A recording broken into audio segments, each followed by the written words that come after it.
I'm going to call the meeting to order. May I have a motion to open the meeting? So moved. Second. All those in favor? Aye. Aye. Motion carries 3-0. So welcome to all of you. Thank you for coming. Oh, it's a real formal meeting. Since it's a public meeting and it's a regular board meeting, we're going to start with the Pledge of Allegiance. Sorry. I pledge allegiance to the flag of the United States of America and to the republic for which it stands, one nation, under God, indivisible, with liberty and justice for all. And then you have a motion. Yes. Okay. Do you have to accept this agenda? Do we need a motion to accept the agenda? Yeah, probably would be right. Okay. So may I have a motion to accept the agenda? What's the agenda? All right, I'll tell you. I mean, the only item other than the speech is that the district clerk has to leave a little early, so we're just appointing Bev to take notes when Elaine leaves. That's really the only agenda item, and then the discussion with the students. Motion to accept the agenda? So moved. Second. All in favor? Aye. Motion carries 3-0. Okay. Okay.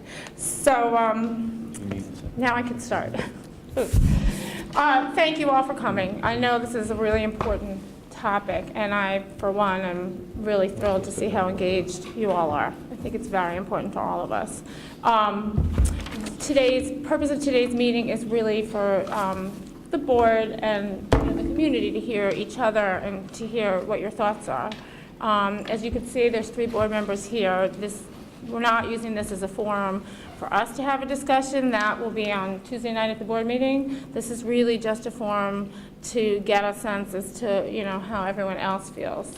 I'm going to turn it over to Chris to give a short overview, and then we'll probably start taking questions or comments from the audience. But again, thank you all for coming. Yep. Do we need that motion on Why don't we, the clerk thing first, by the way? why don't we just get a motion to move 1.2? Oh, I thought we approved that. Oh, Yeah. no. Okay. Didn't. So, okay, before we start, motion to approve subject 1.2, appointment of clerk pro tem. So moved. Second. All those in favor? Aye. Motion carries 3-0. Sorry, formalities.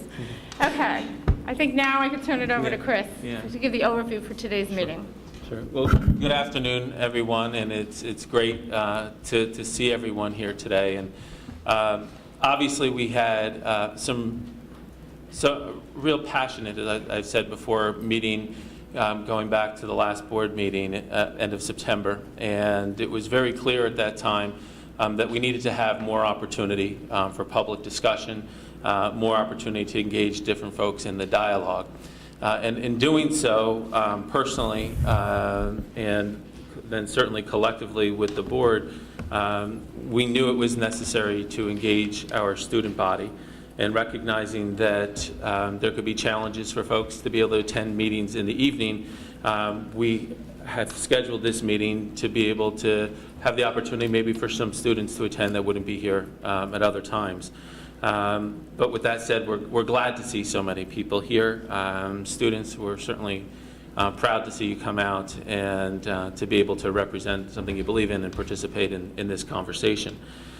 With that said, I wanted just to look back a little bit to what the traditional policy review process is, just to give everybody a bit of an overview. Typically, a Board of Education, and I'm speaking generically, but it does apply to Irvington as well.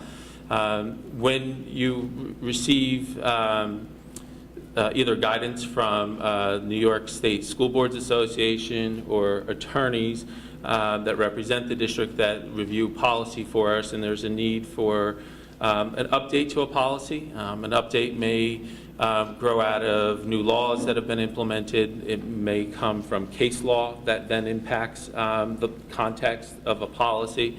But it could also grow out of initiative from locally in the district. We receive that information and guidance. We review our policies. And in doing so, the board has a subcommittee of 2 different board members that work with administration, review policies. We take the guidance from School Boards Association, the guidance from our attorneys, and we try to craft policies, modify policies in accordance with the governance of the district. In doing so, the policy committee meets, makes those modifications, and then at a subsequent Board of Education meeting, they put those policies forth, report them to the Board of Education, and that is considered a first reading. After the first reading, the board can have discussion, debate, public can contribute to the dialogue, and revisions can be made. The next time a policy comes forward, it's considered a second reading, and this is normal course of business. And in doing so, second reading, if accepted by the Board of Education at that point in time, the policy then becomes adopted. However, if the Board of Education at that time still is not satisfied with the policies, wants to have more discussion, they can continue to table that discussion, they can send it back to the policy committee, or they can go another route. They could decide to squash the policy altogether. So with respect to the policy that everyone's interested in today, we did go through that process during the summer. On August 27th, the policies were posted in Board Docs, which is the communications tool around Board of Education business. The Board of Education had conversation that night. We did not have a full board present then as well. There were questions, there were concerns, there was feedback that then was submitted to the policy committee. The policy committee integrated those recommendations, but it wasn't absolute. At that point in time, there were still questions, there was still belief that there needed to be discussion as to whether the policy, one, read as they wanted it to, or two, whether it was a policy that wanted to be adopted. So the policy came forth on the agenda a week and a half ago, and obviously it stirred a lot of interest in the community, and rightfully so. The board had question and discussion that evening. We heard a lot of concern from community members, and a number of members of our student body came forth that night. And the board and I certainly acknowledge and recognize that we're not prepared to move forward with this policy. We stated that we certainly need to pause, we need to restart this process and rethink the direction where we want to go with it, and to make sure it's representative of district and board needs, but also is serving all of our students well. So with that said, we acknowledge that we need to slow down. We need to have more discussion, and today is one of those opportunities for that dialogue, to hear public comment, and the board then is going to have discussion again next Tuesday. I can say with confidence that the board is not looking to adopt any policy anytime soon. So this is going to be a process. We're not going to resolve it overnight. We're going to be diligent and make sure that we've collected all the facts, and that the board and administration are in a position that we feel comfortable with the direction we want to go. I guess the last thing that I would say, to provide a little bit of context to the reason for a policy such as this, and it's a difficult policy to implement, that you're always trying to strike that balance of individuals that certainly want to express themselves, and looking at ensuring having the responsibility that as administrators we have, that ultimately the Board of Education has, to ensure that we're protecting all the rights of the other members of our school community.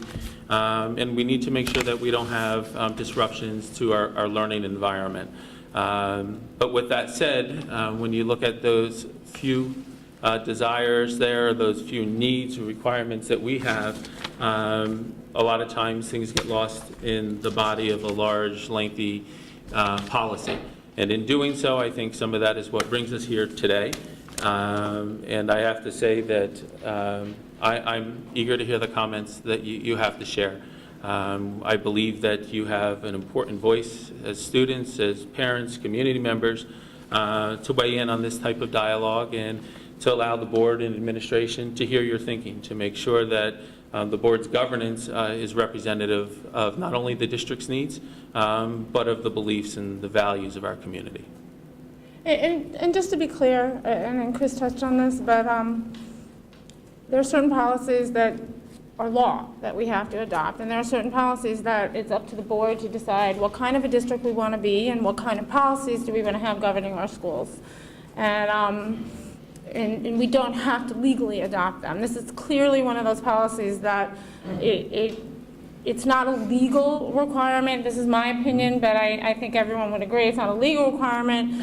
And I think the question is that will be discussed with you and with the board themselves is this something that we need? And if we need it, what's the best way to do it? So I think those are the series of decisions that we're actually looking at in the context of this conversation, just to clarify that.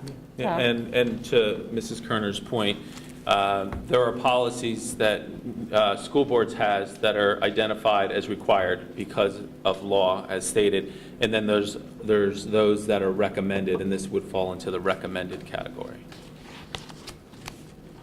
So, with that said, yes, Yeah. any comments from the Do board? you want- And if you want to make any comments? No, but Chris, did you just, were you going out to us? Oh, no, I Oh, I had- Mr. Montgomery. Yeah, I just Oh. hoped to. Yeah, and I think I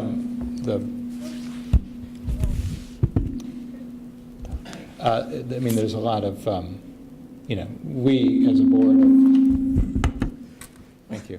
We as a board have, a variety of views, and we're obviously still, I think it's fair to say, coming to terms with this, and our thinking as we process the feedback and we focus on it is kind of a moving target also. I don't think it is not a policy where the board, I think, had anything like a consensus view of where it wanted to go ahead of time. This was, I think, a suggestion that I guess originally came from our legal staff and from the New York State School Board Association. And, in my mind, we think we want to, I'm asking myself, well, why do we need this? Do we need it? And then if we need it, what are the objectives that it needs to satisfy?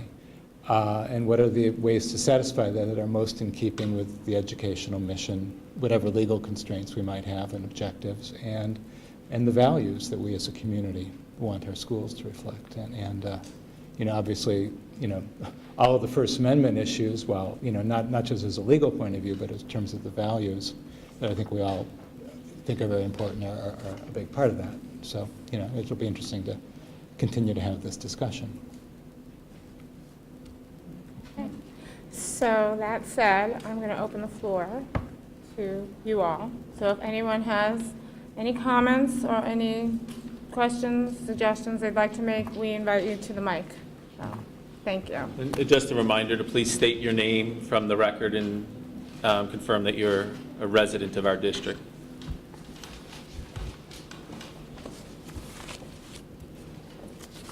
Hi, Della Lenz, Irvington, New York. Couple concerns and more concerns are coming up the more I'm finding out about this.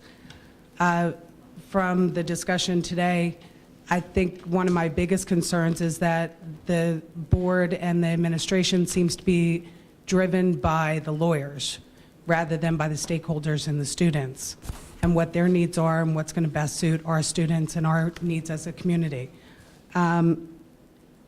You mentioned several times that it was about the lawyer input, but only once did I hear that it was from the students in the community.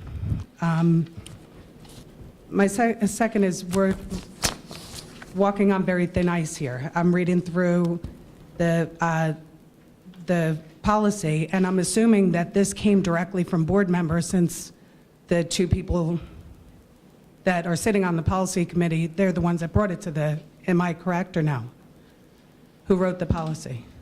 The attorneys, based on New New York State School Boards Association, they give you samples of policies. But it's my understanding that the lawyer wouldn't draft a policy unless directed by a board member. No, actually not true. No, not at all. No. Well- Traditionally, No, I've the never- policy committee meets over the summer because, for example, this summer, there were changes to the DASSA laws. So a lot of policies had to be tweaked. That's an example. And they had to be in place by the time school started. That's just an example. But no, all of the policies are rewritten, if you want to say, the suggestions, they're redlined, I should say. The policy committee goes through them. We don't say, yes, we're going to put this through, or no, we're not. Now, That's for the the board question to is, discuss. did the board members request from the lawyer to draft this policy? No, I just said that, no. There was. It was a recommendation from council, and they drafted one based on samples that were provided by New York State School Boards Association. And this is the one that the policy committee chose to Well, bring to the we board. reviewed a lot, like 15 of them. This is one of them, I think. Yeah, but I mean, I think what Dell is saying, and maybe this is not absolute in this case, but for the most part, when policies come to the board for a first read, there's an assumption that the policy committee is saying, we're pretty comfortable with where this is, and we want to move forward on this. That's just the way it's always worked. Maybe this is the anomaly, but in the past, nothing ever got to the board level if the board members on the policy committee were uncomfortable with it. They wouldn't then take it to the whole board to also be uncomfortable with it. So I think what Dell is saying is there had to be some buy-in at some level for it to at least get to the second read stage. Otherwise, it wouldn't have gotten that far. And I can't argue with that. I think it's true. I think it's irrelevant, though. I mean, I think we've got to kind of move forward. And however it got there, you know, on the advice of the attorneys, which we do take seriously, we need to entertain the policy and then kind of figure out what we're going to do with it. Okay, but for the record, I actually, being on the policy committee, did not think that was our rights to tell the board which ones to consider and which ones not. I thought we consider the policies, we tweak them for whatever reasons, and we put it for the board to decide. I never thought that was the responsibility of the policy committee. Oh, so there was more than this one I'm not going to go into What, more than this policy? that was presented to the board? Oh, yeah, there was at least 15 presented. Not on About 12 to speech. 15, no, not on speech. We reviewed about 12 to 15 different policies over the summer. Tweaked them language-wise, whatever. I never thought my role was to, as being part of that committee for the past 2 years, to decide which policies to put in front of the board. I mean, then my That's fine. then my final comment was, at least I'll speak for myself, when we did the first read, I was told if I have any comments on it, send it to Elaine, and I didn't even get a chance to speak because the meeting was running late and we wanted to end it. And I guess I would have expected if any of the policy committee members were not for a policy, at that point, someone would have said something.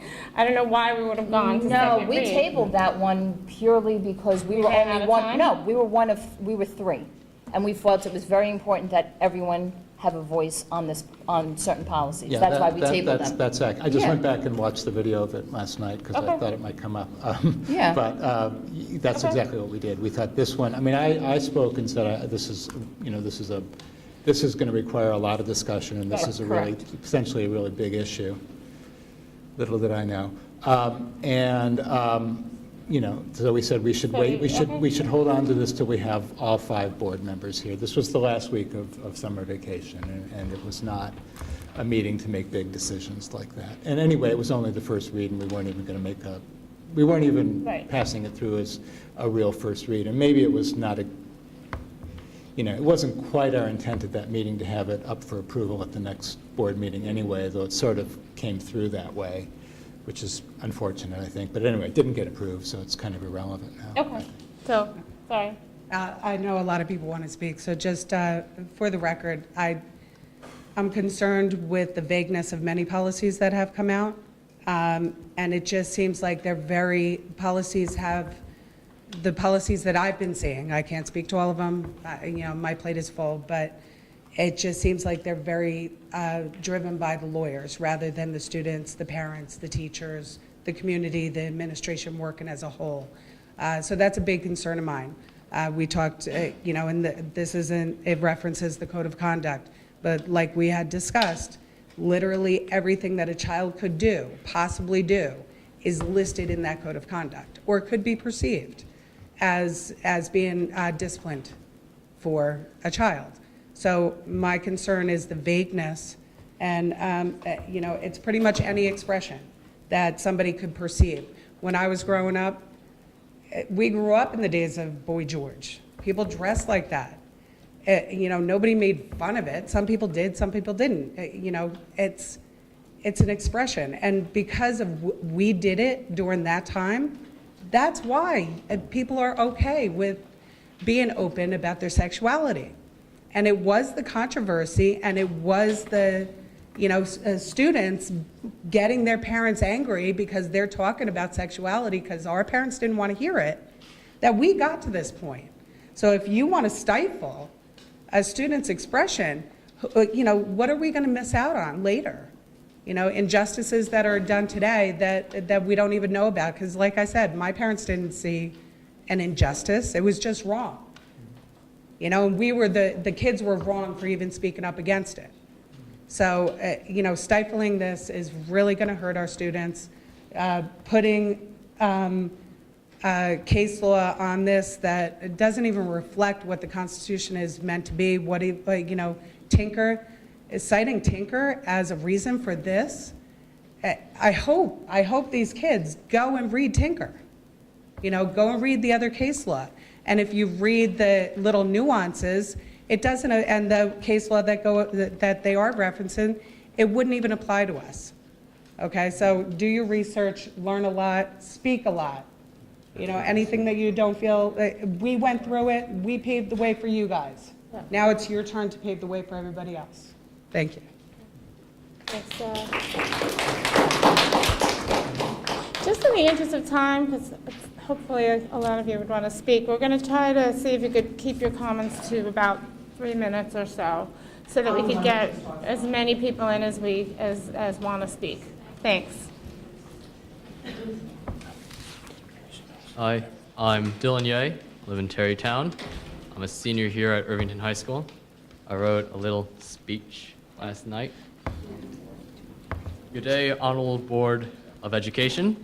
I thank you for extending dialogues on these policies further. I was there at the first meeting on the 24th of September, and I think it's important to repeat some of Ms. Kerner's points. This policy heavily cites the Supreme Court case of Hazelwood versus Kohlmeyer, a case that gave schools some more power to regulate student expression after Tinker versus Des Moines Board of Education.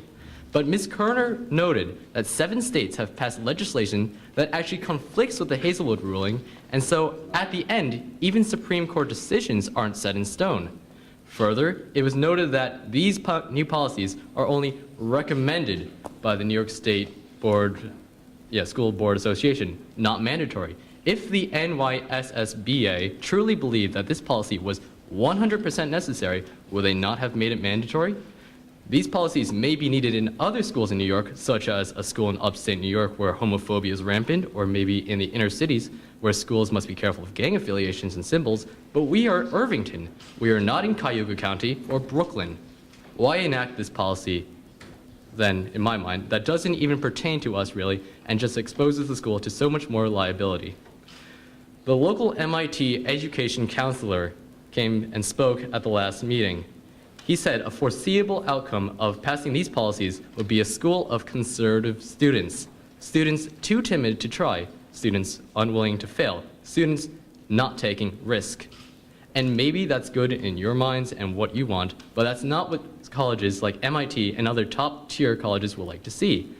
But they want to see a bold and daring student, students who innovate and imagine and create. This new policy stifles ingenuity and puts us at a disadvantage to students across the country who do not have restrictions like we would have under these policies. I am proud to say that I know the presidents of the film club. They are my good friends. Last year, they took a leap of faith and began the groundworks of starting the Irvington Social Network, Irvington's own little local news network in video form, if you will.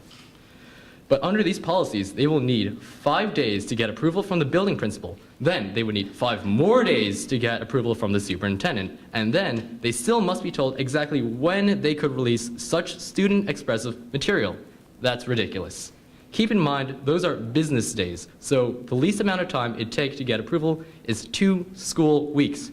Who wants to watch 2-week-old news? Further, if they decide to release their, quote, student expressive material, quote, without administrative approval, they run the risk of being suspended. Either short-term or long-term, it's in the policy.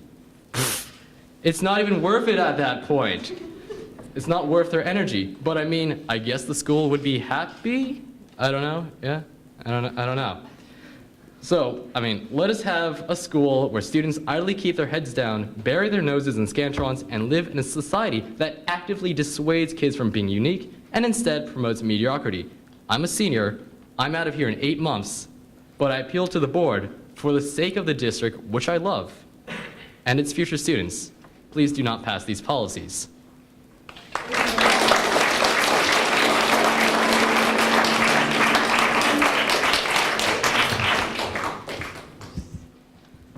Good afternoon, members of the board. My name is Lance Peterzell. I live in Tarrytown, New York, and I spoke at the last board meeting as well. For those of you who weren't there at the last board meeting, it came up that this new policy is similar to the way in which the school can tell students if, when, and where they can have bake sales. I would like to point out that in the First Amendment of the U.S. Constitution, it says, "Congress shall make no law abridging freedom of speech or of the press." Although Supreme Court cases such as Tinker, Bethel, Morris, and Hazelwood limit the extent of student speech in public schools, we do not entirely shed our right to free speech when we enter school. However, I don't see any place in the Constitution where it says anything along the lines of, "Congress shall make no law abridging the freedom to have bake sales." My real point here is not to contrast the right of freedom of speech to the right to have bake sales, but rather to have you ask yourselves, is this really what we want for it? Is this really what the school wants for its students? I do not think that this new policy will help create a more productive educational environment in any way, and I think that the school knows that. As for the constitutionality of this new policy, it can be argued in both ways that the school does and doesn't have the legal right to impose this new policy. But please, I beg you, limit our right to have bake sales as much as you so desire, but at least allow us to keep our constitutionally guaranteed right to the freedom of speech, which is already limited under Supreme Court case law. Thank you.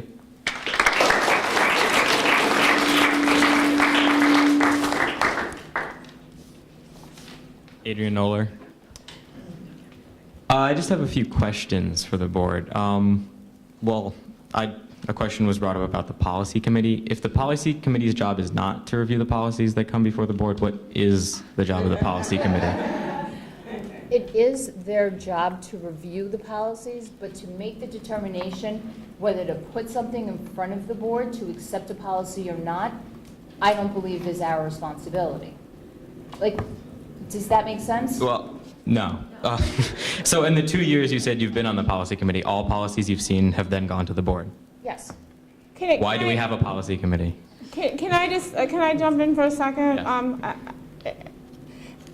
And I'm kind of going back before, and every sitting board does things the way they want, but up until this current board, when I've been on the board, to me, the policy committee would take the recommendation of the attorneys, and if it was a controversial issue, but again, perhaps people don't realize what they're dealing with at some point, I don't know. But certain issues, if it's a question of whether or not we should adopt a policy, in theory, I think the discussion should be done before the policy comes to a draft form. For instance, if the lawyer says this is what most people do, and the policy committee members or someone on the board's like, hey, you're drafting that policy, let's talk about that as a board. So if, to me, in the past, if it was ever an issue of if there should be a policy, then it should be a discussion prior to the drafting of the policy. Why would you want people to spend their time on it? But again, if the lawyers kind of present it as this is what you should do, then I think it's it's unfair to expect that it's going to come up as a discussion first, because it's a fine line. Is it a law that you have to adopt this? In this case, no. Is it their best advice to us from their perspective that they think that we should adopt it to safeguard the district? Clearly, it is their advice. So, I think the policy committees are kind of walking that line, and if a lawyer kind of says to them, hey, I think you should adopt it, then I think they're going to kind of pass it through to us. But in the past, I would say anytime a policy's gotten to draft form, it wasn't a question of if we wanted to adopt it, it was more along the lines of, how do we want the wording to read? So I think it's a learning process for all of us, though, and I think not only the students, but I think us as board members are learning a lot as we go through this, too, and maybe in the future we'll figure out ways to refine how we do things. Okay, thank you. I have another question. What exactly are we trying to add with this policy that we don't already have in current policies? Like, I know in the policy, it cites that you want to fight some bullying online. Like you said, you don't want to have kids like feel like they're threatened if they come to school. That was written in the off-school grounds part. So I feel like we already have anti-bullying laws in this case, but like, so what is new here that doesn't just, that we really need this policy for? It's a great question. I mean, everyone's got their own feelings. I mean, I personally thought some things that were written in this policy, like you said, are already covered by the code of conduct, so it wasn't necessary to be written in the policy.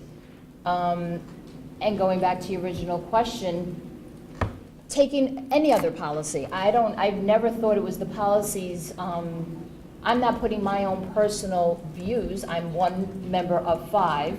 I wouldn't want to see a policy killed in the policy committee, because what if the other 3 board members, what if 2 of us were of like mind, but the other 3 weren't, and it would have passed the board? Like, I'm not so sure, and you're bringing up a very good point, something that we have to discuss as a board. I'm not sure it's the policies committee to vet what we take up as policy. Does that make sense?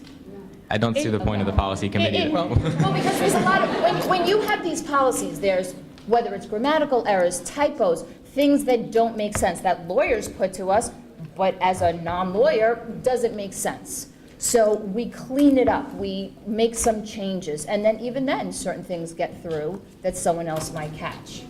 Look, I mean, I think, go ahead. So it's the editing committee, or? I think it's, look, it's, I'm not sure this really matters, because ultimately, it's interesting to know whether it might be interesting to some people to know whether the 2 people on the policy committee, did or didn't do something, but ultimately, it's the, as I understand it, it's the responsibility of the board as a single corporate body to decide whether or not to adopt a policy. That body consists of 5 people, and the only way anything gets decided is if 3 of the 5 people vote to do it. And I think it's a judgment call about how the policy committee operates under that. Do they want to be the gatekeeper and keep things from coming to the board and exercising a lot of judgment?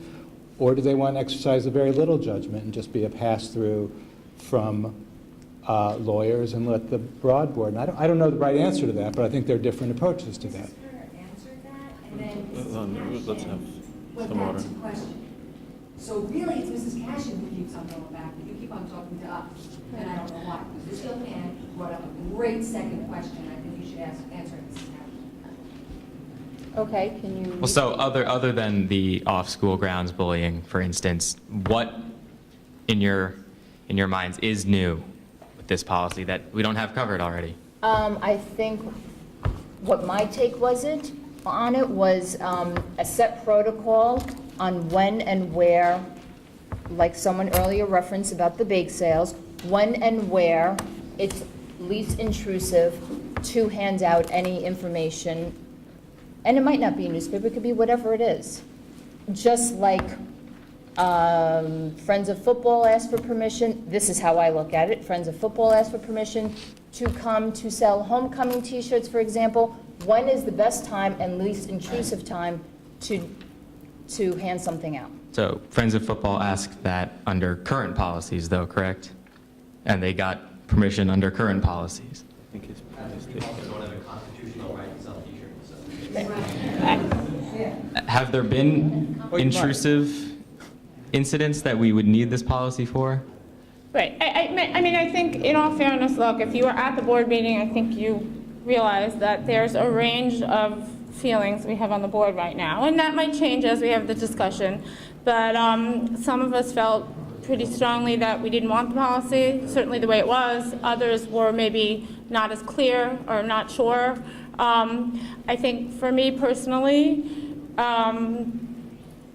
as I said, I actually was not for the policy, and I think I said this in the board meeting, but I think as a district, we need to figure out where we want to be, and I think clearly with case law, you could come out down the side of being more along the lines of students rights, or you can come out along the lines of giving the school back a little more control.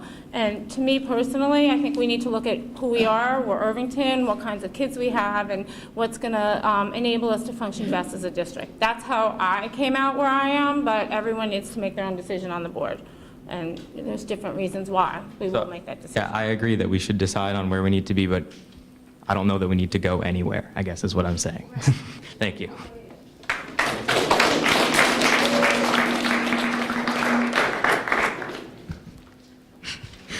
Hi, I'm Leah Monak. I'm from Terrytown, go to Irvington High School. I'm a sophomore.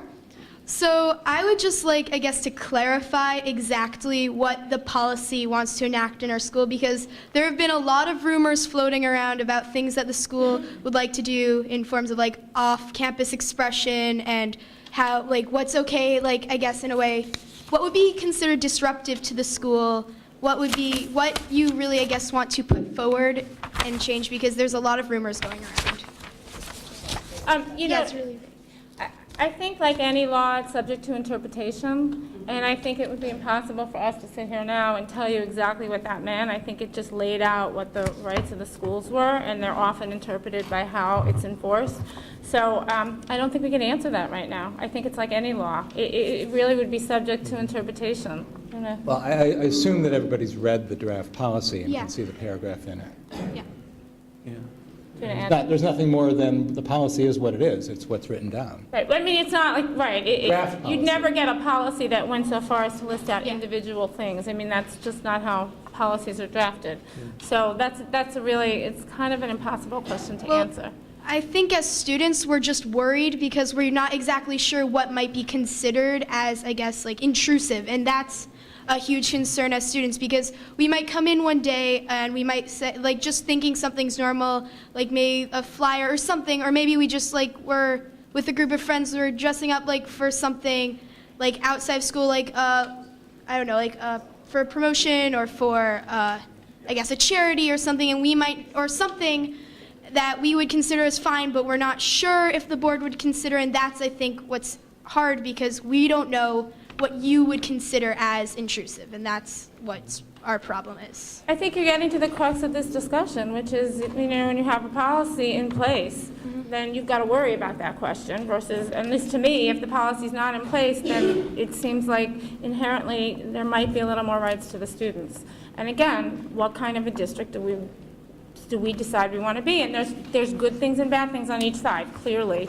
And I think we all could make lists as to, you know, in what circumstances you'd want to have a policy versus not. And it's not a clear-cut answer. So you're right, that's definitely the crux of the matter with the policy. But once this policy, I guess, goes into action, would we as students be informed as to what would be considered intrusive? Or would we just have to? I mean, it's impossible. So we wouldn't know if we came to school one day and we were just like, oh, that's intrusive, we would get in trouble? Or, I mean, yeah, it's expression that attacks a person's character. Well, you know what, I think Hitler was... Jala, I've got to ask you to, sorry. Yeah, no, Think, Leah. no, I think if I could, we really want this to be a meaningful meeting, and I want to respect, I think, Leah, you know, you have questions, and we want to be able to respond to it, so we could just all kind of, you know, give each other some respect so we can hear one another and not speak over one another would be appreciated. You asked a question, I think, that has two sides to it. One is the real technical, that you can't identify everything that I think the board members spoke to. But I think you started off going down a path and talking about, you know, general things that happened outside of school, and maybe a real example, and some things that I've heard concerns from students was, and I think it was in the petition referencing, you know, people monitoring social networks and things like that. We have no intent and no desire to do something like that. When we speak of something on the outside that causes disruption internally, there could be a situation where on a social network, individual student or a group of students poses some kind of threat to a group of students or an individual that would disrupt the educational process for a single person or a group of people where they may feel unsafe or uncomfortable being in school. That would be an example of something like that. See, that makes sense because, like, that's, I guess, I mean, cyberbullying is a huge problem. I mean, not in our school. I haven't really seen it. I don't really know. I'm not everywhere at once. But, like, I agree that something should be done about that, but I'm not sure. Like, Yeah, we but just don't know what. But I mean, just to respond to that, I think it's also, you know, to the other question that was asked, is a policy needed for that? Because if that were the case, it's actually, I believe, covered under our code of conduct. And you would need a separate policy to cover that particular instance. But I think it's a really good example of, in a case where it would be a school involvement, so. Well, you know, and then the only other issue there is, you know, what the limits of, even if the school has a policy, what are the limits of the school's policy Correct. with respect to things that don't occur at school? And that's a tricky issue, I think. Yeah. And I I guess, think there has to be some school connection, or the school doesn't have any Right. authority. you know, and I guess before we totally move off, and to come back to the idea of looking at whether we want to have a policy, what that policy looks like at the end of the day, you know, we obviously have reviewed numbers of policies, and you could take your own time and go and just look school district to school district across the entire state and see who does and who doesn't. And a large number of districts have policies like this. But there's a variety. There's ours falls somewhere in the middle. There's others that are more detailed and more extensive, and there's some that are a paragraph belief statement, and then there's districts that don't have anything. And I think that's the charge that the board has, and that's why we want to hear your opinions, and that those opinions will inform their decision making. So I don't want you to think, Leah, that we're in a position where we need to sit down if there's a policy necessarily, and we need to write, you know, a 100-page descriptor of what can be done and what cannot be done. There's no desire, I can tell you, on my part for that, nor the board's part.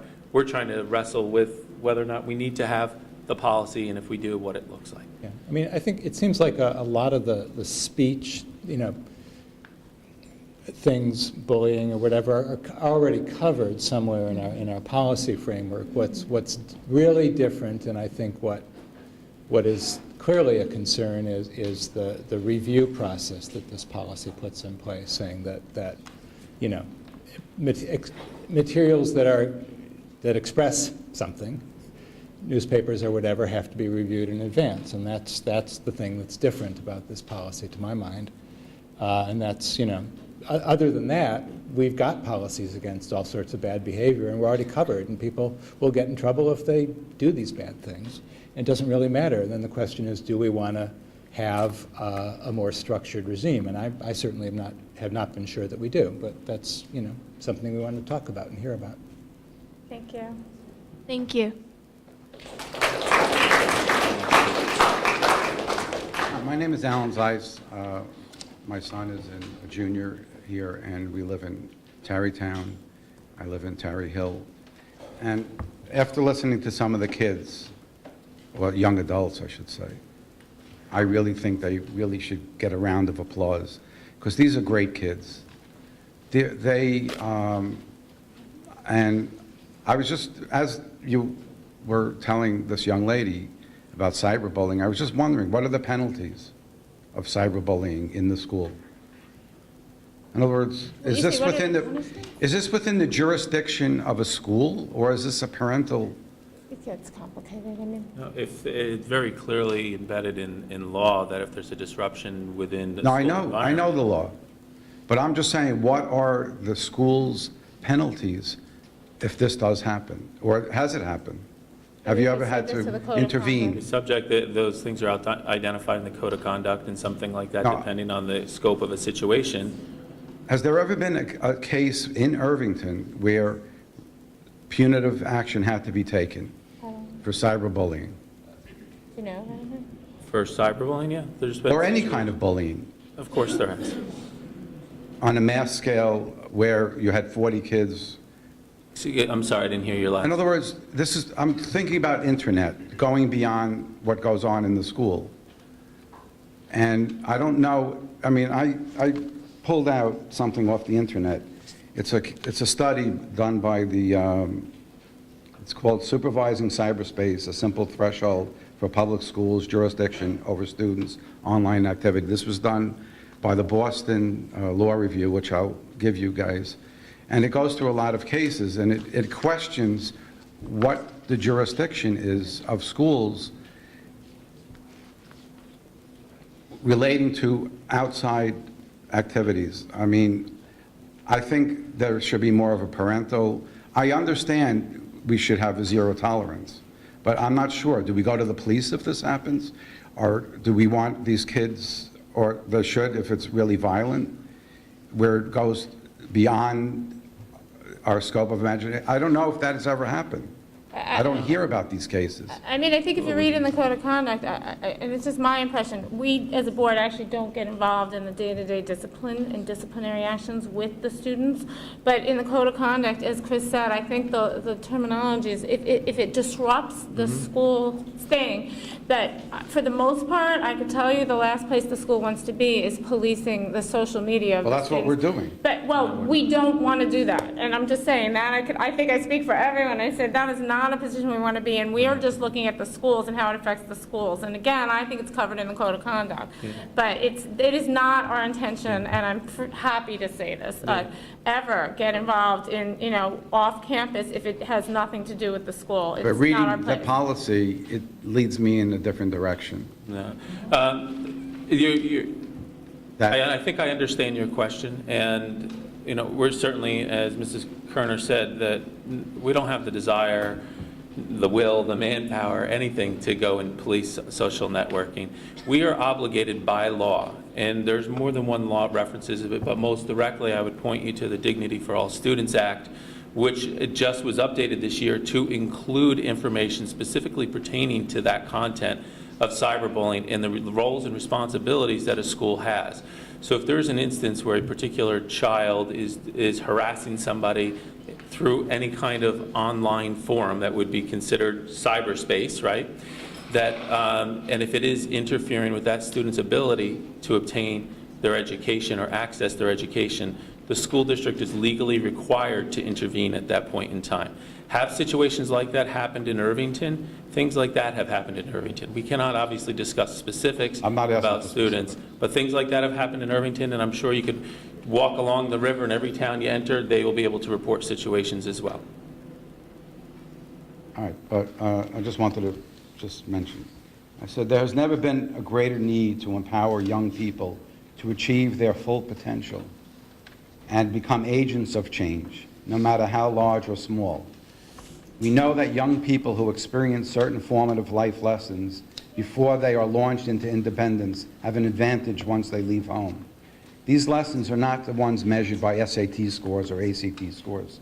They are not learned by being plugged into some form of electronic medium for hours a day. They can only be experienced by taking controlled risk, moving outside one's comfort zone, trying new things, and expanding one's horizons. Our program should be designed with thoughtful consciousness and care.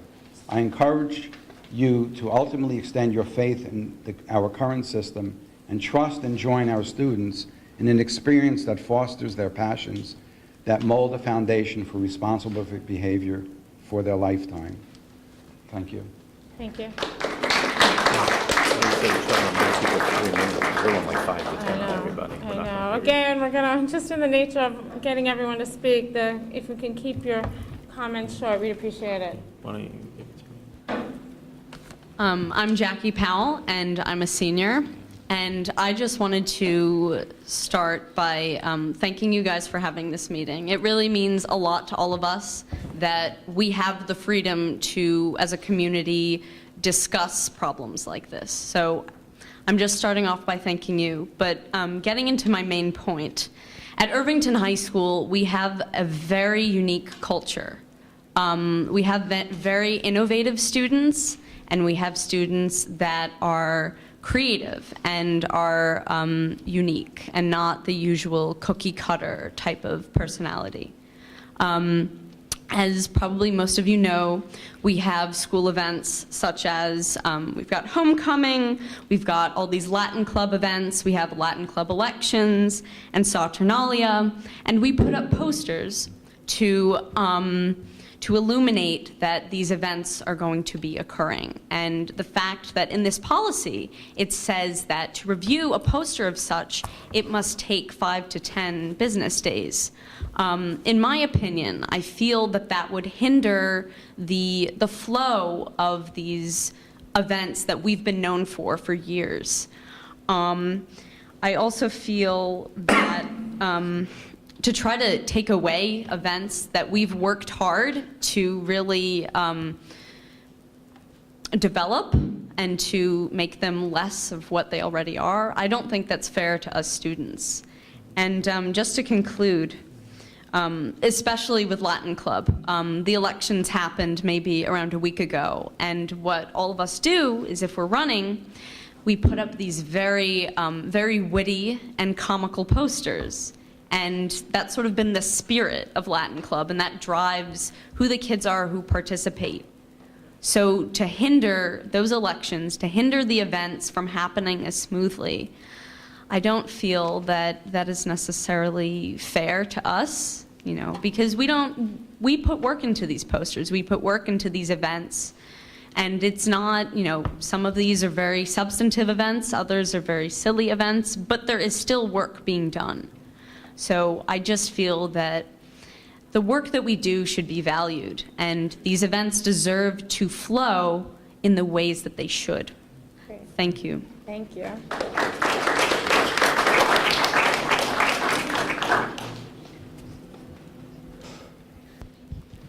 Hello, I'm Sitong DeClaire. I live in Tarrytown, and I'm a junior at the high school.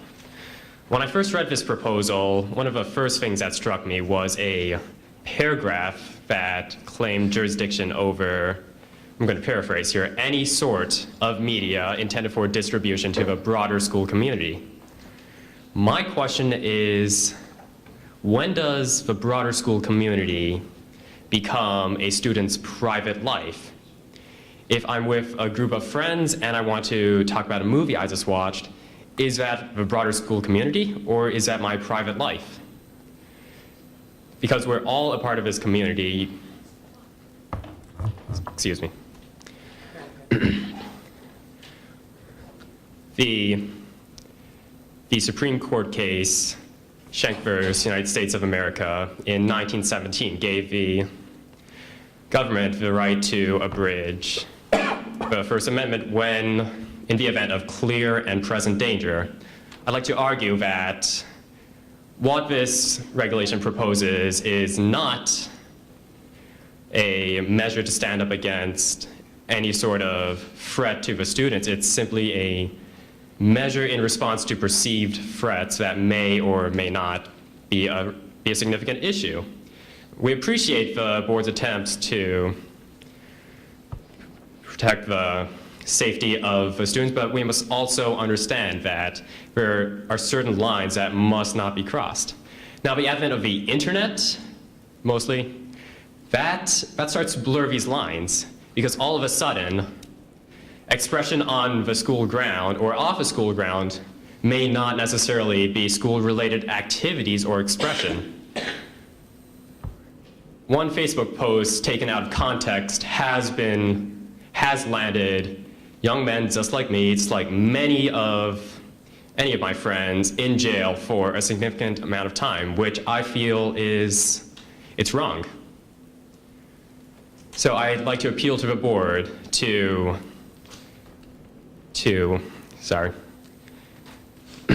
clear up any ambiguity regarding their jurisdiction over the school community, because I feel that it's too much. Thank you. Thank you. Hi, I'm Ari Bakar. I'm a junior and I live in Tarrytown. I feel that there are mainly two problems wrong with this policy. Although there are some parts of the policy that I'm sure no one disagrees with, if someone wants to say, oh, let's go shoot up heroin after school and put a poster of it on the hallway, I'm sure no one's going to disagree that they should be punished. The problem with that statement is that's already covered in our code of conduct. There's a main part of this, which is that any references to illegal drugs or anything of that sort would be punished. However, there's no need for a review, because if someone does it, they're going to be punished already. So there's no need to stop someone from trying if someone's willing to take the punishment for their stupid actions. The other main disagreement I have with the policy is in the part about off-school grounds. You say in the policy there is 10 copies intended for that will be intended for school premises. However, that the policy also says any type of electronic expression. So if I put a Facebook post and I have more than 10 friends who go to this school, then suddenly anything that I say on the Facebook post that doesn't have the words, "This publication is not sponsored by the Irvington UFSD School District. Accordingly, any information contained herein does not necessarily represent the views of the Irvington UFSD School District, nor does the Irvington UFSD School District endorse this publication." If it doesn't have those words, I might be suspended for a week. So I don't think that the policy really states what's needed in a policy containing freedom of expression, when the usage of language in this policy is so vague to limit any type of expression that does not contain multiple disclaimers and is completely off topic. Then students could be suspended under the punishments. Thank you. Thank you. I'm Ben Seltzer. I'm a junior, and I live on Sycamore Lane in Irvington. So in response to Adrian's really good question about what proactive changes this policy would bring, Ms. Kashkin, I'll address you directly, said that this policy would sort of structure the expression of speech in a way that would limit disruptions. Now, in the last board meeting that I was at, you were asked sort of a similar question, and you responded that it would prevent sort of the clogging of hallways when people were putting up posters. So I don't know if I can do this. Can I ask any students if they've ever seen a hallway being clogged by somebody putting up a poster? Yeah, so that generally, I mean, I've never heard of that happening, and I ask you if there's any other, if you have any other, if you see any other proactive changes that could come out of this policy. Out of this policy? Or the policy being proposed that we're discussing. Well, first of all, I think you took my words out of context, because to me, for example, I really haven't said one way or another about specifics of this policy. But perfect example, one of your classmates brought up the Latin Club. To me, and I think that's a point that needs to be clarified, anything that happens in school that's got an advisor, in my mind, would be exempt, because you already have an advisor helping you out with your activities. So at least this is in my mind. Hanging up posters for example, in the hallways for Latin Club, because you're running for different groups, positions within your club, that's not what I thought this policy would cover. And it talks about all media, so whether it's T-shirts, hats, I don't know, any kind of paper communication, that's what I thought this policy was talking about, but in a way to structure it in such a way that you could hand it out in school. That's, I thought, was the purpose of the policy. So, whether I agreed with it or not, that's not what was ever discussed. All right, so. Does that make sense? It does, so. Just to clarify, a Yeah. policy is enforced for the whole school. There aren't exemptions if someone has a club. Just a policy, I'm just telling you, it might have been the intent. But we didn't even discuss this. No, but I'm just saying, when you have a policy for the school, it's enforced for everybody. You can't say, well, unless you explicitly carve out things, just so you know. Like, you can't say, I didn't mean that. It just- But there are two separate. There are two separate policies, right? There's a policy for non-school sponsored stuff, whatever, and then there's a separate policy, neither of which we passed, for school-sponsored events. And I think arguably clubs fall under the school-sponsored one. It's Right. Yeah. Well, there's also a separate law that governs. I mean, if it's a school-sponsored event, the laws are a little bit more toward the school in terms of giving them a little power. If it's a non-school sponsored event, even if it takes place on school property, the laws err toward the rights of the, they give more rights to the students if it's a non-sponsored event. Just, that's case law. I'm just citing case law. So it's an interesting dilemma, I guess. I don't know what to call it. Irrespective, I think the point, I think, and I feel strongly about this, we want to have schools, especially the high school, where we have a vibrant culture where students are free to express themselves in a variety of ways, and as close to spontaneously as we can get, and still have have the educational mission of the schools fulfilled. And I think that's very valuable. And I don't think anybody, certainly nobody that I've talked to on this board would want otherwise, and I certainly don't. All right, so just as a clarification at the end, I have the wording right here. I mean, to say that it doesn't cover everything, the policy is written in a way that's clearly extraordinarily vague and absolutely would cover posters and anything, whether it be club-related or Well, otherwise. again, but we haven't really discussed that fully as a board yet. There are many aspects of this policy that I think are covered under the code of conduct that aren't necessary in this policy. So excuse me? Could we maybe keep Yeah, we just have to answer the person. Yeah, that's a fair question, but if maybe you can approach the mic if you want to. Sure, so again, I'll just repeat what she said. So if a lot of stuff is already covered under the code of conduct, then I'll go back to my previous question. What that's not under the code of conduct are you trying to address with this policy? I have my questions for the board. I'm not sure. How's that? That's fine. Thank you.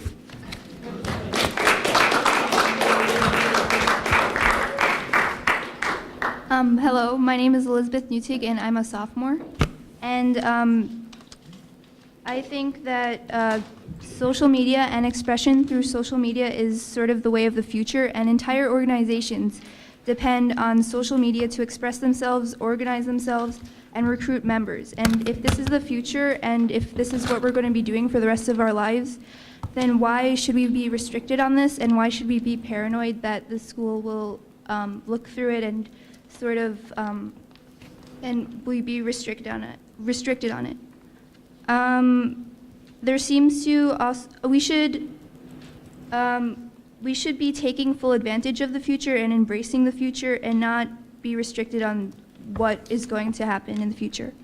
There also seems to be a certain lack of trust. I feel like the school board is creating a label on the student body that reads untrustworthy, juvenile, and immature, which is, yeah. So I'm wondering how we're supposed to create individuality among ourselves and prepare for the adult world if we are looked on as irresponsible. And yeah. Thank you. God, these things are high. Okay. Okay. Well, I didn't write a speech or anything of the sort. Name, please. My name is Claire Montgomery. I live in Irvington. I go to the school. Okay, anyway. I'm too close to the microphone. Ninth Okay. grade, I'm guessing. Yes, I'm in 9th grade. I didn't know that was required. Okay, so it's been mentioned, like, what kind of district do we want to be is, like, a big question here. At least in my mind, I'm pretty sure that we don't want to be the sort of district that stifles expression stuff. And also, okay, so just a couple things. I think it was Jackie Powell who talked about Latin Club. That is a very accurate point. Like, what if somebody decides 9 business days before the election that they want to run for consul? And then they can't put up a poster advertising themselves because it would take 10 business days and by then the elections would be over. Also, in the middle school, it's a very common thing for like 6th graders to like decorate their friends' lockers on their birthdays and sometimes put up signs saying like, Freddie Fredrickson is going to marry Justin Bieber. Happy birthday, Freddie Fredrickson. And I don't think a 6th grader would really remember to go to the principal 10 business days ahead of time to ask if they could put up a poster saying that Freddie Fredrickson is going to marry Justin Bieber and he should have a happy birthday. Yeah. And also, it talks about you can't. Okay, well, first of all, I totally get the cyberbullying part. We should okay, so there could be, you could have a policy just to sort of specifically lay out like bullying, like an anti-bullying policy. It doesn't need to be this vague.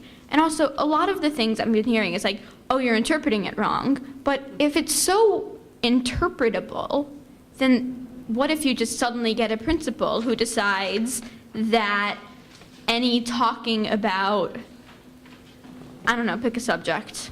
Any talking about subject X is obscene. So you can say you get a principal that decides that it's horrible and horrible to ever say anything about sex.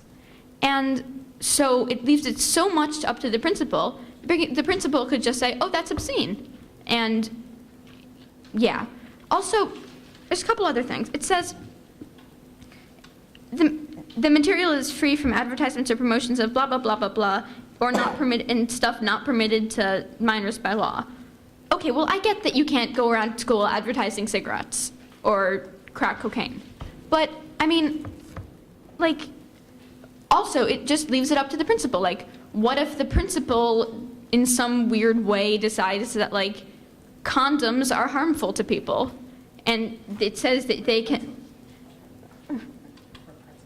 Pretzels, okay, pretzels, that's a good idea. What if the principal decides that pretzels are really, really harmful for you?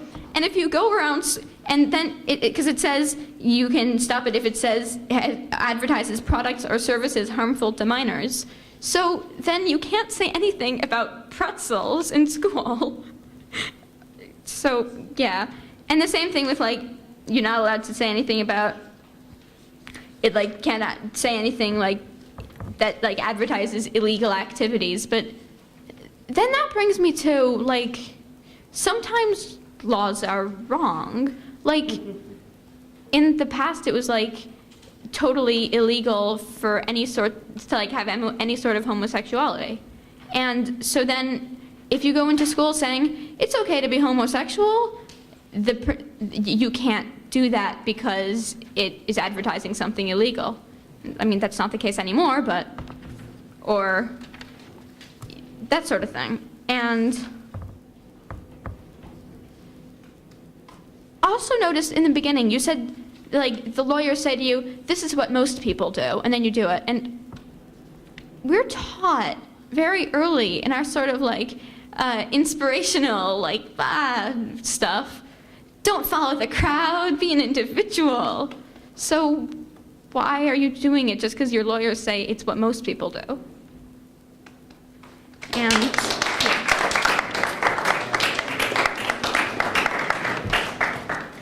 hello everyone, my name is Antonia Cruz Kent. I'm a resident of Irvington, New York, and I'm in 9th grade. And I really strongly agree with what the lovely Clara just said. I have a passion for art, and when I read that art was, obviously it's under means of expression, kind of under scrutiny by this policy. And so many of my peers share the same passion for art. But not all of us create the same, kind of like what Jackie said, cookie cutter art, portrait, perfect artwork that makes the school look really innocent in a way. Some of us do avant-garde work. I once painted my face with ridiculous amounts of makeup running off my face to go with a poem I wrote about unnecessary teenage vanity and promiscuity. And I've had friends who have written very creative writing, and it can be, and they write kind of horror stories, very out of the box sci-fi, and I do that myself, and I know a lot of people do that. But we've mentioned this before. How do you view this? If I wanted to post a picture, or not even post it, just have a picture and show it to a couple of my friends with a lot of lipstick on my face, would you think that was too promiscuous and I would get suspended, although I'm an A student and I've never done anything against the rules? If I wanted to express myself through artwork, would I really be punished for that?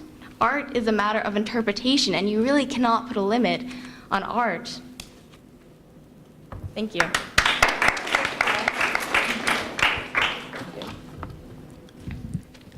Hi, my name is Katie Graubart. I live in Irvington, and I'm a freshman here at Irvington High School. And like my friend Antonia said, we're both artists, and if someone were to say that there was a limit, that we couldn't draw what we want. For example, some of the TV shows I watch, they're categorized as horror and thriller.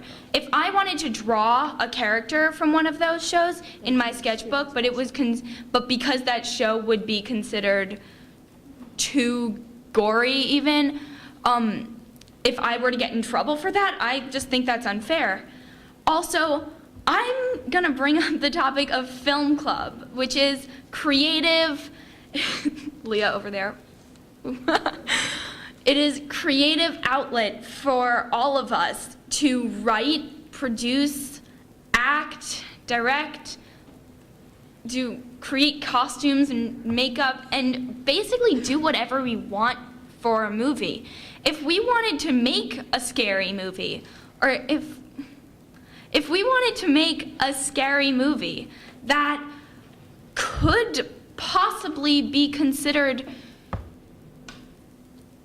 too vicious in a way, like if we wanted to make a scary movie that was like, if people were to disappear in that movie, if it was written, is that not allowed? If we write something where that could be taken as violent, or like, I just think it would be unfair to have to limit our creativeness. I mean, I am almost 100% sure that majority of film club does not want to just make like a ton of copies of like a new My Little Pony TV show. I mean, correct me if I'm wrong, but I think that's how it is. We want to be creative, we want to be our own person.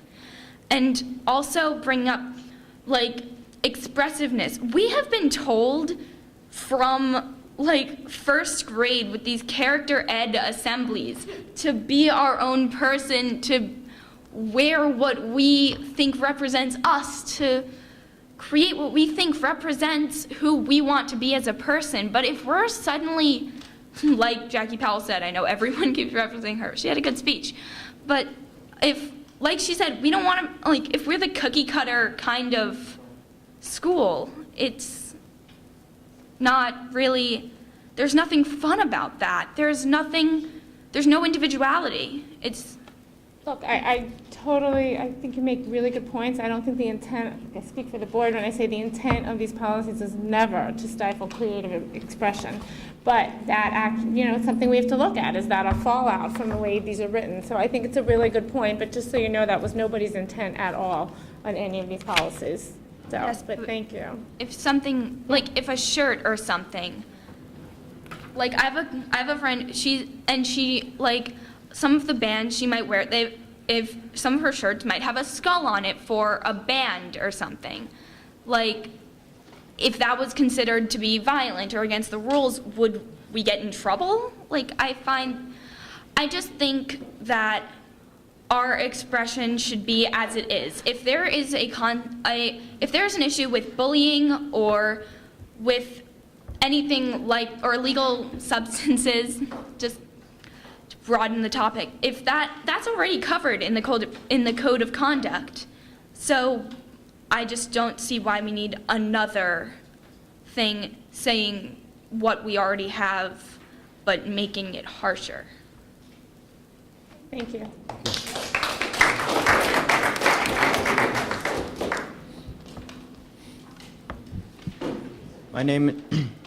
My name is Max Rosen. I am a resident of Scarsdale, but I have been going to Irvington schools consecutively since 8th grade, and I was also in Main Street School in 5th grade. I've never actually even set foot in Scarsdale High School.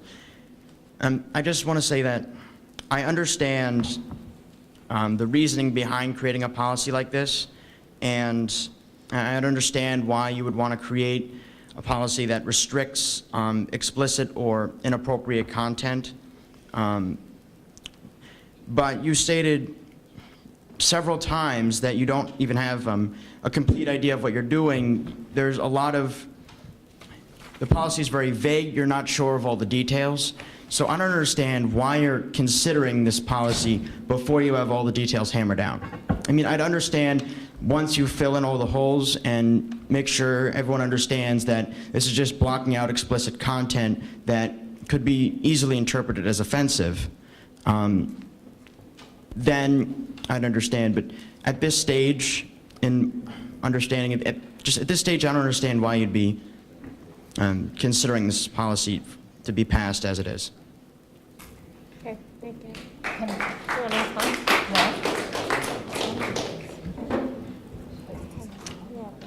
Hi, I'm Caleb Schwartz. I live in Tarrytown, close to Irvington. And as one of the co-presidents of the film club, this issue is obviously very close to me. And I know that the board is not trying to stifle student expression, and you're not trying to stop us from expressing who we are. And honestly, I think if the policy were enacted, it wouldn't change much. Well, not the policy as it is now, but any policy that is enacted in the future wouldn't really change how we do things, because the board does not want to stifle our creativity. But I think the main issue here is the fact that it is really in the title of the policy. It's the non-school sponsored student expression policy, and the fact that the school even needs to have a policy at all is really, I think, insulting to the students. So in my opinion, no policy is the best policy. Thank you.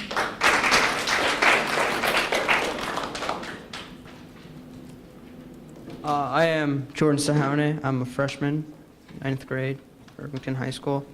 So I'm the class president, and I just want to I want to tell you, I understand what you guys want. I understand your goal. You guys are looking to make us as better people from our base of education, which is now. You guys want us to become progress for a better future. But this policy will take away some ideas, some creativity that could be the next Facebook, could be the next big idea. It could be by just putting up one poster that somebody gets inspired and makes a business out of it. I would like to go back to the story of the Tinker. Correct me if I'm wrong, but it was started by armbands. People started wearing armbands at a high school graduation. So this caused a little bit of an uprising, and the school board felt that it should go to the Supreme Court. After a while, the Supreme Court had noted school officials may not suppress student expression unless it will materially and substantially disrupt the work and discipline of the school. So if I post something on Facebook, I've learned, it's been 2 days since I made my first Facebook, so I can join the school activities in the groups for clubs. And I've learned in those 2 days, people have two personalities, one for school and one for Facebook. We have to learn how to become leaders, but this policy, it would take away the integrity that some of us feel that we can feel comfortable and tell anybody. Instead of watching over somebody's Facebook page, why don't they, by themselves, come up to you and tell you about their situation? We have to make students, instead of making a policy that takes away their freedom of speech in some ways, we have to tell them to feel comfortable and come to us when they have a situation.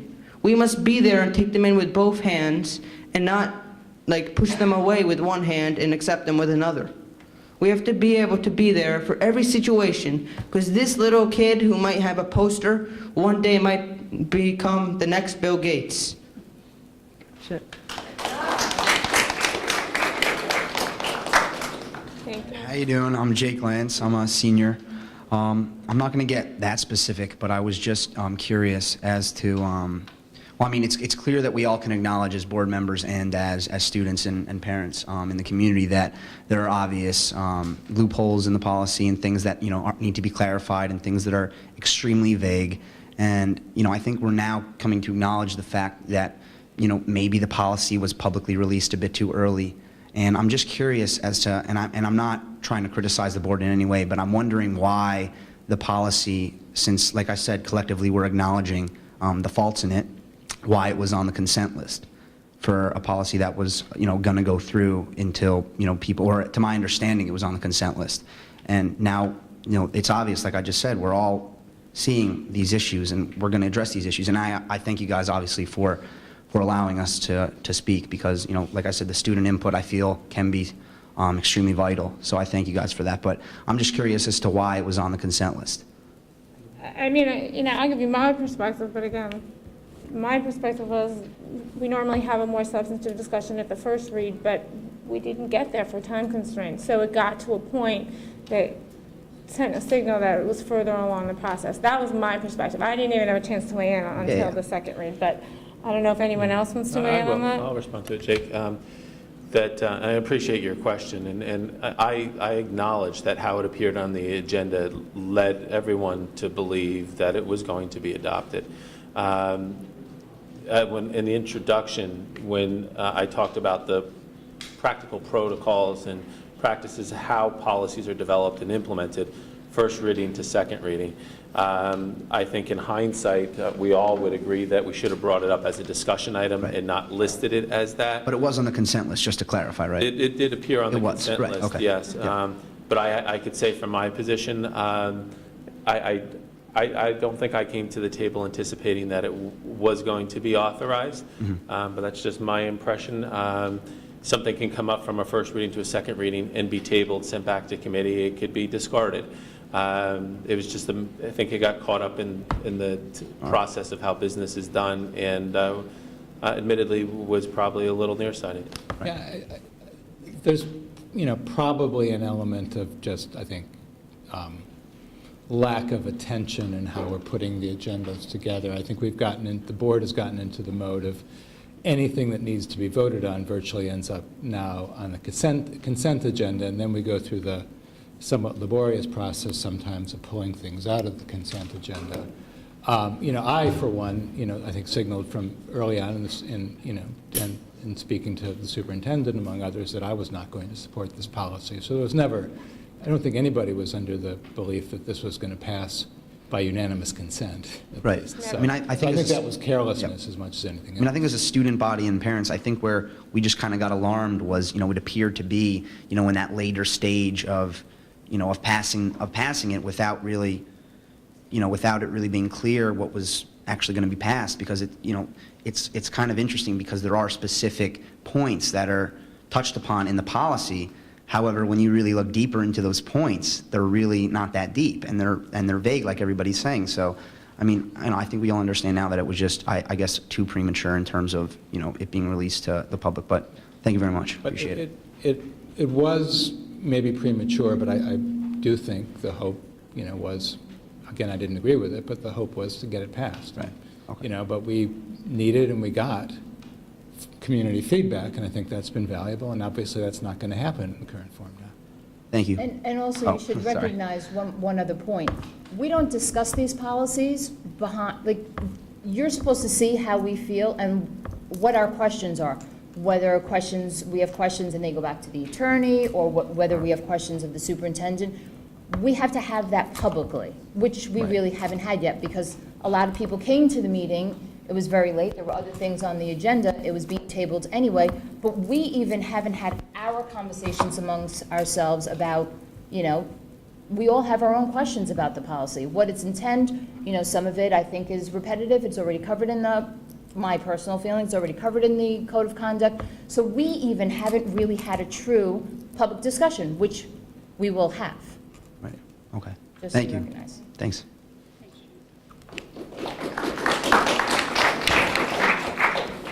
Hi, I'm Harold Gutman. I'm a parent, and about 150 years ago I was on the school board. And one of the first committees I was put on was a policy committee. And I was all, gung-ho to write a lot of policies. And the very first meeting of the very first policy committee I was on, the attorney said to me, don't fix something that isn't broken. Don't write policies unless you have to write policies. Be very leery about writing new policies. So I guess after sitting through all this and listening to people, I'm wondering why Like, where did this policy come from? Why the need to have this policy? Why isn't the code of conduct, the student code of conduct, enough? And why are we having this conversation? That's, I think, where I'm confused, and you know, why the policy? I mean, again, I can just speak from, I think, you know, it's a lesson to be learned for everyone. I mean, as we said earlier, I was under the impression it worked differently at the policy committee, probably from back when you were on the board, but maybe it's just something that needs to go on the board agenda, as But I to mean, the idea how... of the policy had to come from someplace, from somebody, you know. I'm sorry, what? The idea of having this policy written had to come from some place, from some person, from someone who said, hey, you know what we need? We need another policy besides the student code of conduct. And that's what I'm not getting. Where did that need arise from? Whose idea was that? Why? Yeah. It came from the attorney. I mean, the policy committees that I sat in, the attorney wasn't there. Maybe they used to be when you were on the policy committee, but we came in over the summer and we were given the policies that were, whether they had to be updated for various law, whatever. You know, the cell phone policy, for example, there are certain policies that should be updated every few years, having This seems nothing like to a do. brand- Right. So this policy, I walked in and it was handed to us to review. Came from the attorneys upon their advice that we should have this. Whether we were going to take it or not, you know, and Robin, you know, clearly this meeting has highlighted what Robin thought the purpose of the policy committee and mine, two very different opinions. So Right, that's but going to be that's a another separate issue, conversation. right, That's right. another issue. Correct. Right. So it was initially the attorney's idea for liability reasons? I'm sorry, what? It was initially your school attorney's idea for liability reasons, that he thought it would be a good idea to have this policy? I think based upon, you know, review of different policies, as we said earlier, it's a recommended policy by School Boards Association, and the large majority of the language from that in this policy comes from the school board's model. It was identified that we didn't have such a policy, and based upon recommendation in their experience in other districts, they recommended that we have it. They personalized it a little bit for Irvington, brought it to the committee, and we understand where we are today. As I think it's been said by all the board members, that we have to review things like this differently than we did in this case, and acknowledge where, you know, there may be challenges and mistakes were made. I think we're all acknowledging we got to a point as a unit with maybe some individual opinions that differ, that we are where we shouldn't be. And I think it is, as Mrs. Kerner said, there's been a significant lesson learned. And, you know, maybe even like get a second opinion, maybe new attorneys, I don't know. Thank you.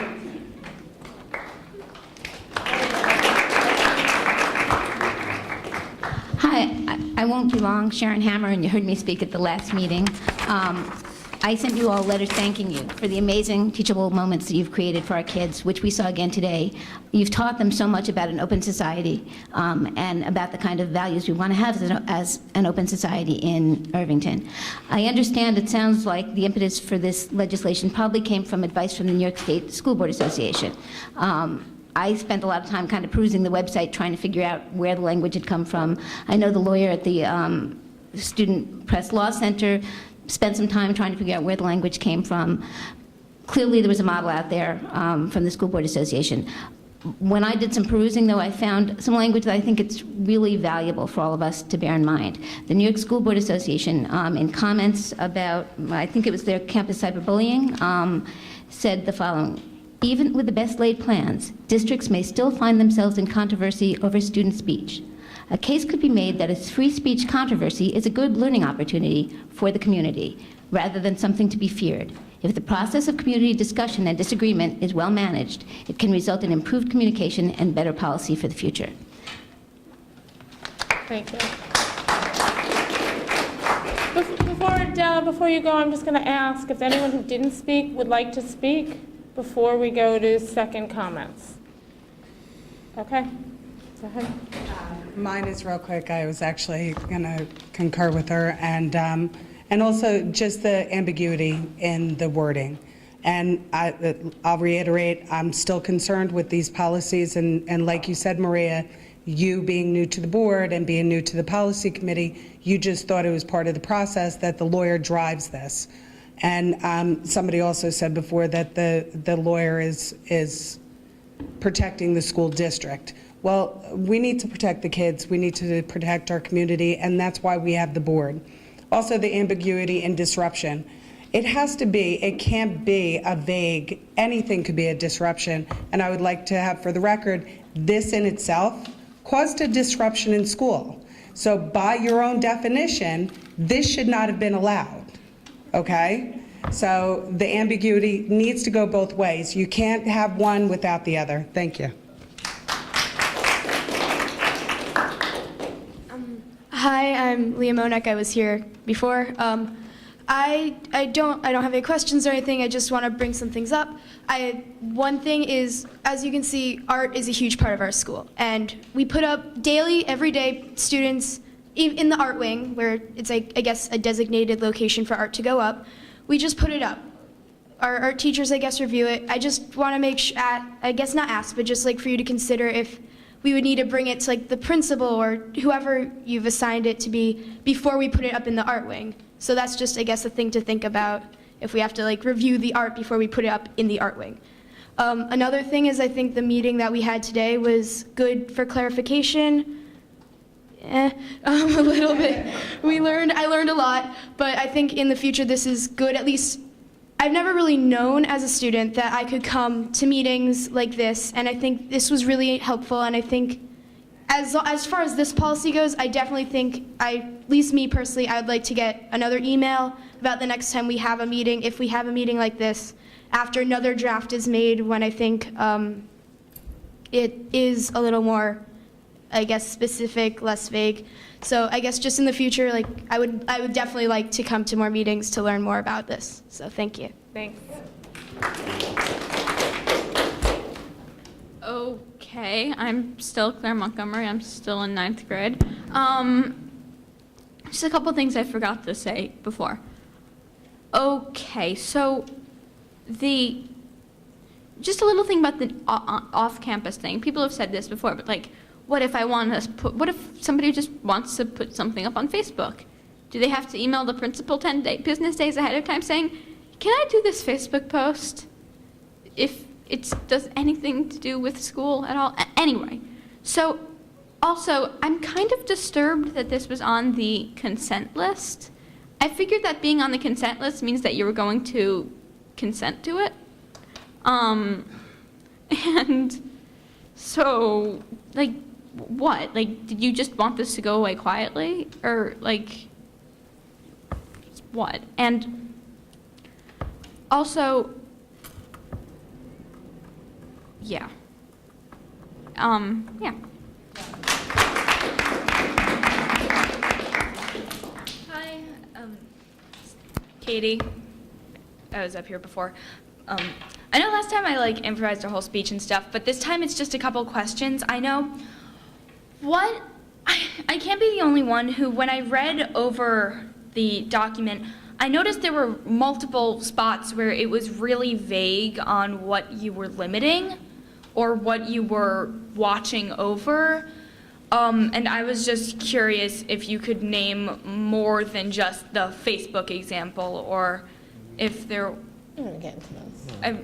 Just name a couple. I think we said before, it's that's generally laws are written like that for a reason, and we can't get into a circumstance where we kind of outline every area. And the other thing is, since we're not, if we were adopting the policy and the question was, can you be more specific before you adopt it, that's one thing. But since we're discussing the policy, I just think it's, you're right, it's very vague, and that's how it was written, and that's part of what we need to discuss as well. And also, I'm forgetting my question right now. I know you guys said that you weren't 100% sure on everything that's happening, and I was curious are we going to be holding another meeting like this where the student body and the parents are actually invited to come discuss, or is it just going to be a board meeting where you guys say you guys discuss it, talk about what's happening, and then come to us and say, this is it, this is what's happening, go have fun. The way the board meeting would work, this kind of meeting would happen to some degree at the board meeting on Tuesday night. It's on the agenda, and the first question would probably be, we would open it up to comments from the community. So if anyone had comments, they would make their comments. At some point, we as a board are then going to use that opportunity to talk amongst ourselves, as Maria pointed out, which we haven't done before. So my honest assessment would be, it would be a little bit of both. We would definitely want comments. We would want time to talk. And if we're all not in agreement, then my sense is we would probably look to do, at least as some of you have suggested, another meeting as we figure out where we're moving forward to. So I don't, unless we're all in agreement, and one way or the other, most likely there'll be another meeting like this, but the board meeting will also be a little bit more like this in the beginning before the board decides to talk amongst themselves. Okay, and thanks for having the whole meeting with all of us invited. I think it really it'll affect something. Thanks for coming. It's been really interesting to have this meeting. I think it's not like students and parents and other people aren't invited to regular board meetings. I mean, it's, Right. Hi, I'm Catherine Hoy. I'm a junior. I just wanted to say that I feel like, not that we're being redundant, but I feel like everyone has a lot of the same issues. And myself, being here, I feel like a lot of the issues that are being addressed are not only addressed by the kids that are here, but also by the kids that aren't aware of anything that's going on. So for me, I'm speaking for a lot of my peers and my friends that don't understand anything. So I'm not going to be repeating everything that everyone said. I think we all have a lot of the same issues, but I feel like if we need to open it up. And I feel like by doing this, it is, but I feel like also when we make rules and we make things, it's targeted at a certain group of people. And I feel like a lot of that group of people is not here and is not represented and is not aware. And I don't know if that's being taken into consideration or not, but I feel like what we have all said is going to be taken and understood, but I just wanted to put that in because I feel like I agree with everything that everyone has said, but I also disagree in that some of the policies are accurate, and I'm aware of a lot of instances, and also Main Street School and Dow's Lane, that have happened that need to be addressed, but aren't issues in the high school. So I feel like it's very separate, that a lot of the policies are addressed towards the high school when 10-year-old kids can't relate to us. So I don't know. Well, I mean, just so you know, there's levels. I mean, there's the law, and there's state law, there's constitutional law, then there's state law, then there's school law, then there's school board policy for other areas that are still, and then frankly, there's also then building. And just because something's not a policy doesn't mean that the principal has to run the building, and they have a lot of their own building policies that they're going to address. Just if we as a board don't adopt everything that, Dave might decide to do at the high school. So that would address some of your issues, what you're saying. Like there might be things that, Randy put in place in Dow's Lane that are just completely not pertinent for the middle school or the high school. So there's definitely under the board policies, there's school, like running the school and how they kind of set up that, so. No, I'm just saying. Okay, thank you.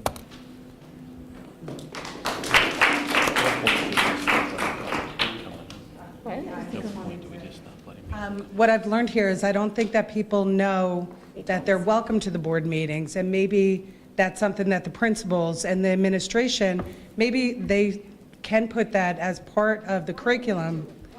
Yeah, and because I'm surprised. And us parents, not necessarily the board, to really say, come on, let's go in and let's get at it like you did today. And we work as a unit, and the school does have to encourage it also. Agrees with the policy. So why would we beyond it? But it's not just this, it's getting It's involved everything. with the board. Once I'm we hearing, get I'm very involved, disheartened they branch to off. think that students don't know that they can come every Tuesday. All right, in the interest of time, if anyone else wants to come, I'd say come. I mean, if you're going to be the last one maybe, and then I think we need to really wrap it up. So And I've- happy to see you at Tuesday night. getting later now. A couple quick points. First of all, maybe my understanding of how the board sort of deliberates is not that extensive. What options are on the table in terms of what could happen after the next board meeting? I know we're going to have another one with students here, but what are the different options in terms of board deliberations on this policy? I mean, I think it's kind of what I outlined in the beginning. I think there's a few options ranging from the spectrum is the board can talk and decide they don't want to do a policy. The board can talk and the majority would rule, and the majority as a board could decide that they want to do a policy but they want to rewrite it. We could decide we're not ready to make that decision yet and we need to have more conversations, or we could decide, which isn't going to happen, that we would just adopt them as they are. I mean, I think it's a range, and anywhere in that range is where we're going to come out when we're having this discussion, factoring on all the comments that everyone's made and all the feedback that we've been getting. So. All right, sure. Just one more quick point. I feel like this whole conversation, the fact that we're having it, brings up a couple points, or not points, brings up one real issue, and that's that students aren't there at the sort of the conception and the original overview of these policies. So I was wondering if, I've heard about this in other school districts, if there's a possibility that a student, I'm sure somebody would be willing to do it, could be a representative on the board so they could be there throughout the whole process. Yeah, you know, it's something that we've talked about in past years. I think it's certainly something we could put on the agenda to have a discussion as a board. I think, as you're right, a lot of districts have that, some don't. So we certainly put that on the agenda. I think it's a good question to ask. All right, thanks. Thanks. Extraordinarily quick. Okay, well, you said, back when you were saying like how this ended up on the consent list, you said that it just sort of got like caught up in the whole process of stuff. And if the process of stuff results in just stuff being sort of looked over and just sort of pushed without really meaning to, which is what it seemed to sort of sound like, then there seems to be something wrong with the process. That didn't make sense, sorry.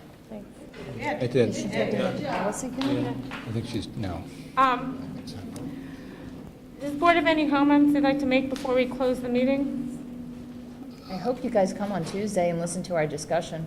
I also want to say that I think we're all, well, I'll speak for myself, I'm pretty confident I speak for others too, that we all want to hear your comments, by email or whatever, however else you want to provide them, whenever you want to provide them. It's great to have people show up at meetings, but it's also just really great to hear from people in the community. I mean, we're up here trying to do what we think is best for the community, but everybody's got to exercise their own judgment, and we want to hear, and not just from a few people, but from lots of people. And I think this has been a great process. I mean, there's one thing I want to say, although most of the students have left, which is one thing that I take out of this is, we talk a lot about communication on the board and communicating to the community, and I think maybe we need to think more about how to communicate to the students. I think it's kind of, I've always felt it was my obligation to reach out to the community and not have them come to us, and I kind of feel like maybe I personally need to extend that to the district. Like if something so directly impacts the students, then I think now maybe it's our obligation as a board to make sure that they're aware of it and engage them before it even gets to the level where we're having a discussion. I think we have a lot to consider about how we communicate Right. what we're doing and get feedback on it. Yeah. Thank you very much. Here, It's 7:30. at the close of your Yeah, agenda. yeah, announce it. right. The next board meeting, we always announce that the next board meeting is Tuesday, October 8th, in this 7:30. room at 7:30 p.m. And with that, may I have a motion to close the board meeting? Wait, one other thing, just so you know, the agendas typically are up over the weekend, I believe, and they're on. They're usually posted Friday night to Saturday morning. I didn't know what you said. When the agenda is posted. Friday night? Saturday morning? When is Yeah, it posted? there's a little link on the right side of the website. Saturday. Docs, and The first thing on the agenda, maybe? I don't think I have it with me. It's on my desk, a draft of it. I'm almost positive it usually is on This Week in Your Update, the link to the agenda. Oh, I'm sorry, I missed. It's not an easy thing, trust that. It's not easy to get to the agenda. It's not easy to get to the agenda. Actually, isn't it in, yeah, we'll look at that. Yeah. No, it's, We'll look at the link. Okay. There's a link in the weekly blast. Yeah. It's my, yeah, I'm, what? Outside where they, Yeah. after put the Yeah. games up, board meeting, this Tuesday, kids come. Okay, that's a good idea. The other thing is just FYI, I'm going from memory, but I do believe that this topic is the top thing on the agenda next week. You know, when we do superintendent's comments, and then we go into, I believe It it's is. the first thing on the It is. agenda. We don't see it. I've seen it. Yeah, you don't see it. So, I see it generally when you guys see it. yeah. The Friday, the Saturday is when we get it. Okay, so, any other questions, you can come up to us after the meeting. Can I have a motion to adjourn the meeting? So moved? second. All those in favor? Aye. Motion carries 3-0. Thank you, everybody. Thank you.